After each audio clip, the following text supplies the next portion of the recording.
Hi, I'm Danny Gasparini, and welcome to this segment of Penn Voice. I'm joined today by Adam Elsholz and Erin O'Brien. Adam is the Assistant Library Director, and Erin is the Recreation and Community Services Director with South San Francisco. That was a mouthful. I want to make sure I got your titles and everybody in correctly. Adam, I'm going to start with you. So South San Francisco has a great new project in its community Civic campus. The two of you coming together from two different parts of the city's departments is kind of unique. But tell us a little bit about this, the Civic campus first. Absolutely. So South San Francisco is building an exciting new project. It's a combined library and parks and recreation building along with a police station and a park. And it's located in the heart of town on the corner of El Camino Real and Westboro, where Westboro turns into Chestnut Avenue. We're actually breaking ground on our police station this Friday at 10 a.m. So how did this conversation come about? Because, I mean, I don't profess to know all of our cities within the county, but I'm not sure that we've ever brought a police station together with a library, together with a park and rec community center. It seems to be unique in its kind, but how did the conversation come together with all these three departments? Sure. So our current existing Parks and Recreation facility, the municipal service building with the council chambers and the police department. It's seismically out of. It needs to be retrofitted. It needs to be retrofitted. Yeah. So, you know, that was a spark of the conversation, whereas our main library is also just exceeding the program space. And so really the community came together and you know, push this forward. And the library and Parks and Recreation, where Adam and I come in together, you know, it is a unique relationship, but we just look at it as such a strength for our community, where, you know, we can have our citizens that can come, they can take classes, and then while their child's taking a class, the parent can be at the library waiting with the other kids doing their homework, and just what a nice synergy it has for the whole community. It's really going to be this gem, this hub of a place to go to in our community. I think it's one of those things where when you hear about it, and we're actually going to be able to see artist renderings and photographs of what it will look like when it's completed. But I think it's one of those stories where you hear about it and you go, of course. Why didn't somebody else think about this or continue to do this? We know libraries are changing. They are becoming community centers. They aren't just to check out books anymore. So what's different and unique about what this library setting will be like in the new Civic campus? Thanks for asking. So there is a lot more space in this new library and community center, and by combining the two departments, you are creating one-stop shop for people. And just as you said, it's a gathering place for the community. So there's lots of comfortable seating, lots of places to plug in your devices and power up. We expect families will spend many hours at the library. We have many programs, including classes on how to learn computers, also how to teach people how to read. And that goes really nicely with Parks and Rec's programs. Right. They have art classes, music classes, fitness classes. So you can imagine the whole family coming down to the new community civic campus and spending an entire weekend, day there in the afternoon, or hanging out there after school. And jumping on the after school, that's one of the things that we're really excited about. As Adam mentioned, it's a very busy intersection where it's located, where everyone in town, all the residents know where it is, right on, again, along El Camino Real, and where Westboro turns into Chestnut. And that's also a good spot where people visiting can come and easily locate it too.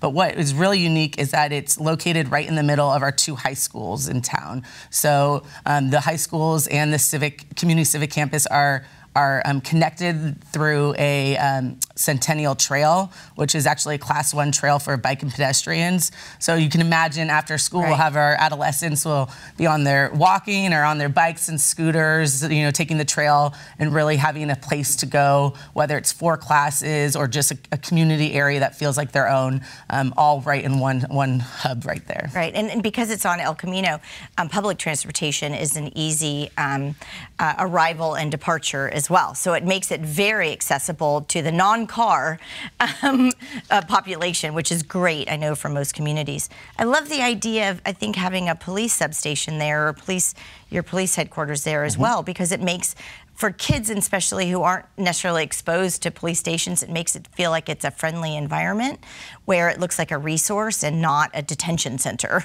So I think that's a really great thing that you're bringing all parts of your community together, not only for play and fun and learning, but also public safety. It's a large capital project. A very large one for the city of South San Francisco. So tell us how you're funding it and what are some of the things that the community can do to help? Sure. So the voters of South San Francisco passed Measure W a few years back. It's a half-cent sales tax. So most of the funding for the project comes from the revenue from Measure W. Our building, the Library and Parks and Recreation building, which is phase 2 of the project, is budgeted to cost $120 million. So the city has funded over 90% of that at $110 million. So we're looking to close the gap with a $10 million capital campaign.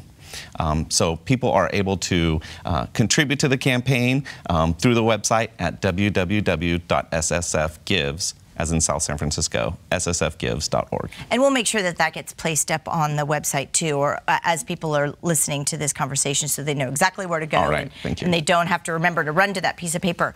But so you're hoping to bring the community in for support of this project as well, which is a great idea because then everyone feels like they sort of have a stake in the game. And Measure W dollars are obviously going into the project. Where are you now in the phase of the project?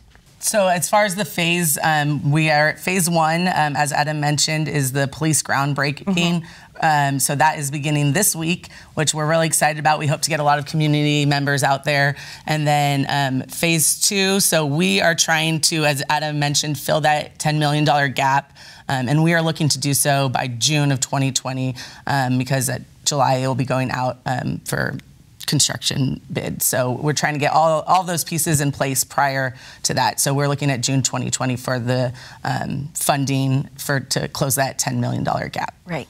And I know everyone's probably asking you the question, so when can we welcome our first visitors? I know everyone, before we even break ground or start construction, they always say, and when's it going to be done? So I'm going to ask that question. When's it going to be done?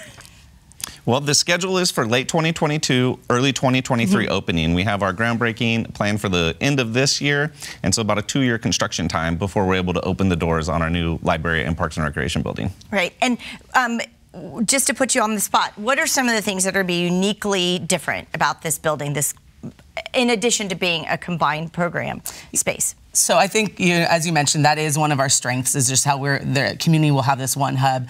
But in it, we also have our maker space, which will be new to the community. It will have a digital media lab.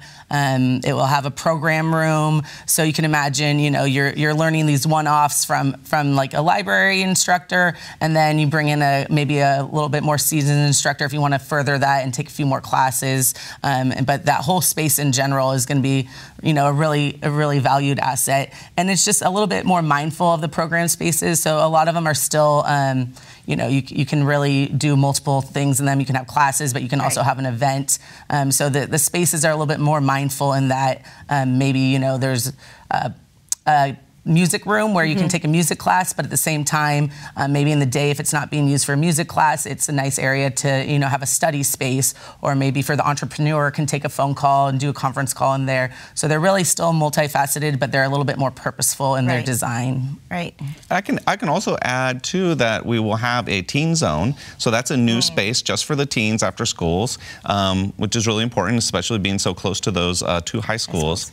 The story time will now move up into the children's area. So right now we have it in a basement auditorium, but now it'll be among the stacks and in the books for a great early literacy center for our youngest readers.